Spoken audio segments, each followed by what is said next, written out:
আসসালামু আলাইকুম, সবাই কেমন আছেন? চলে এসেছি আপনাদের বিডি ব্লগার ঈশিতা আপু। সবাই কেমন আছেন? এবং ঈশিতা রহমান ব্লগ থেকে। তো আপনারা যেখান থেকে দেখতেছেন আপুরা সবাই একটা করে লাইক, চ্যানেলটি সাবস্ক্রাইব করে দিবেন। আজকে 2 দিন পরে আবার ভিডিও দিতে আসছি। এখন যেন ভিডিও দিতে মনেই চায় না, কারণ কেউ যদি সাপোর্ট ঠিক মতো না করে কি করে ভিডিও দিব আপুরা বলেন? তো প্রতি সবসময় মতোই হচ্ছে আজকেও হচ্ছে আমি একটা কড়াই বসিয়ে দিয়েছি, আপনারা দেখতেই পাচ্ছেন। আজকে হচ্ছে মাছ রান্না করবো, পাঙ্গাস মাছ। আজকে ব্লগটা পাঙ্গাস মাছ, আর আমি ডাল রান্না করতেছি এই পাশে, 2 চুলায় 2টা। তো সবাই কেমন আছেন আপুরা? 2 দিন পরে হচ্ছে ভিডিও দিচ্ছি। আপনারা সবাই যদি আমার ভিডিওটা ভালো লেগে থাকে অবশ্যই চ্যানেলটি সাবস্ক্রাইব করে রাখবেন এবং সবাই সাথেই থাকেন, ঠিক আছে? তো আজকে যে পাঙ্গাস মাছ রাতেও তো দিলাম না, আমি ধুয়ে রাখছি। আর এই যে তেল দিয়ে হয়েছে, এই দেখেন এই অল্প মাছ শুধু রাতের জন্য মানে রান্না করব। আর মাছের তেলটা আগেই দিয়ে দিচ্ছি। তো মাছ ভেজে নেব। তো আমি হচ্ছে লবণ, হলুদ, গুঁড়া মরিচ, তারপরে একটু ধনিয়া দিয়ে মাছগুলোকে মাখিয়ে নিচ্ছি। আপনাদের সাথে দেখাচ্ছি। আসলে একা একা ভিডিও করলে যা হয় আর কি। এই যে এগুলোকে এখন সব দিয়ে দিয়েছে, এখন তো মাখিয়ে নিব। আর সাথে একটু হলুদ, মরিচ, ধনিয়া দিয়ে দেবো যাতে মানে গন্ধ না আসে।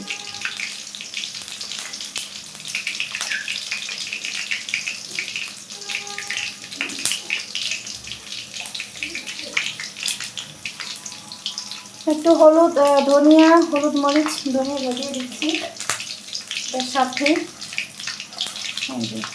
এটা গন্ধ না আসে অনেকক্ষণ হচ্ছে আমি একটু মাখিয়ে নিচ্ছি।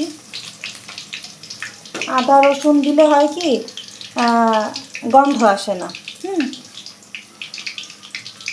তো এই যে দিয়ে দিচ্ছি, ফার্স্টে লেজ দিয়ে দিলাম। এই যে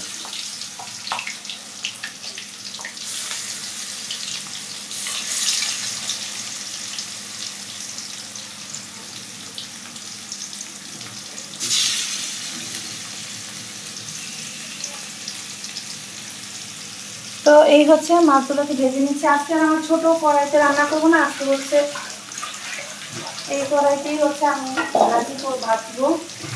আর পাশে হচ্ছে একটু ডাল বসিয়ে দিচ্ছি।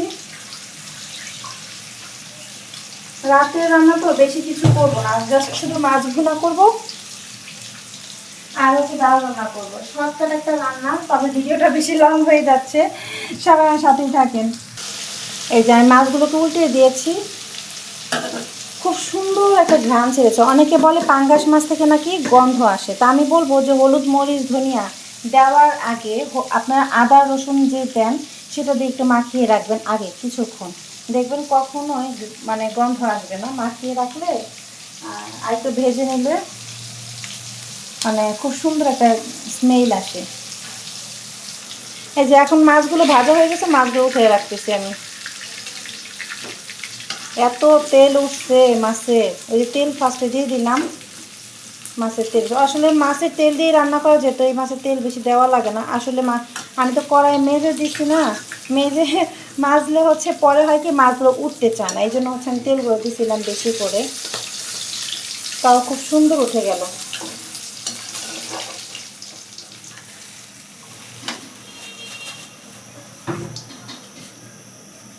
তো এখন হচ্ছে আমি পেঁয়াজ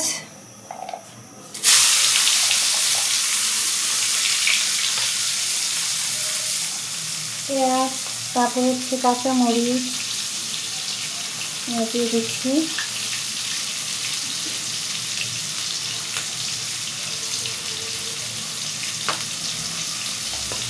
দিয়ে নাড়াচাড়া করে নিচ্ছি। তারপরে এটা হয়ে গেলে একটু আদা রসুনও দিব। আমি ভাজার সময় একটু দিয়েছি আর রান্না করার সময় একটু দিব সামান্য।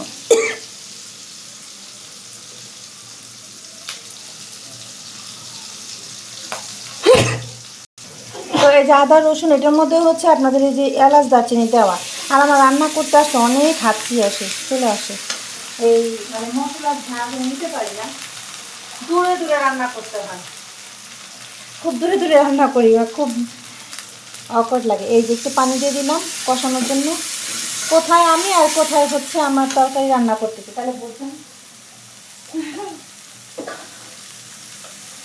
যাই হোক, এখন হচ্ছে লবণ দিয়ে দিব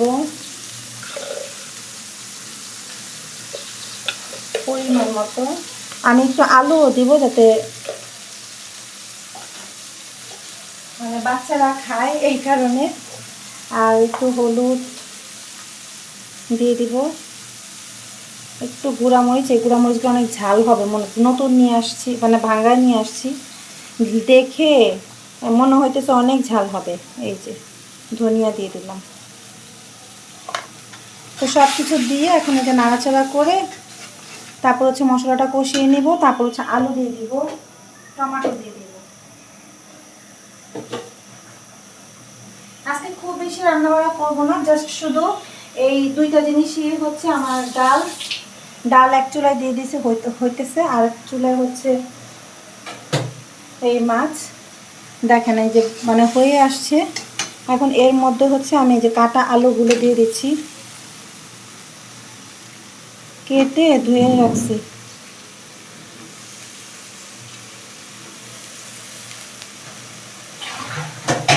তারপর হচ্ছে টমেটো দিয়ে দেব,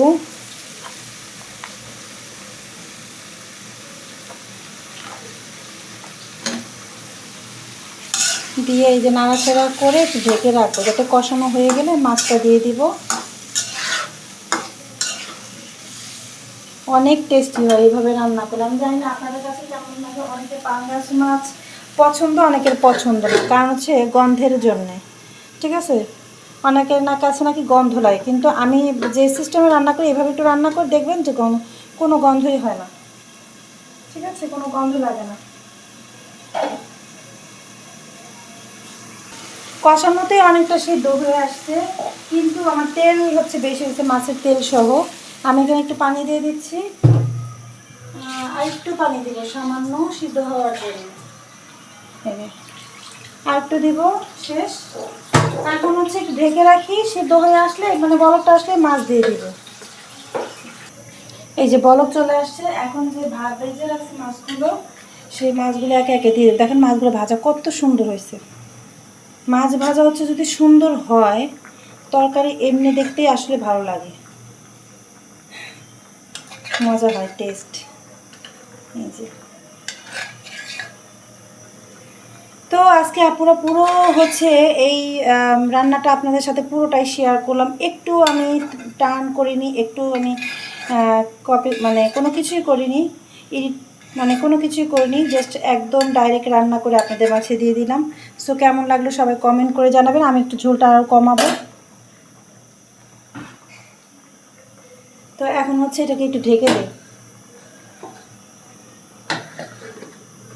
ঠিক আছে, তো আপনাদের সাথে কোনো কিছু স্কিপ করিনি, সব কিছু হচ্ছে আপনাদের মাঝে শেয়ার করে দিয়েছি। সো এভাবে আমার একটু ঝোলটা কমলে আমি নামিয়ে ফেলবো। তো কেমন লাগলো সবাই কমেন্ট করে জানাবেন। সবাই ভালো থাকবেন। আসসালামু আলাইকুম।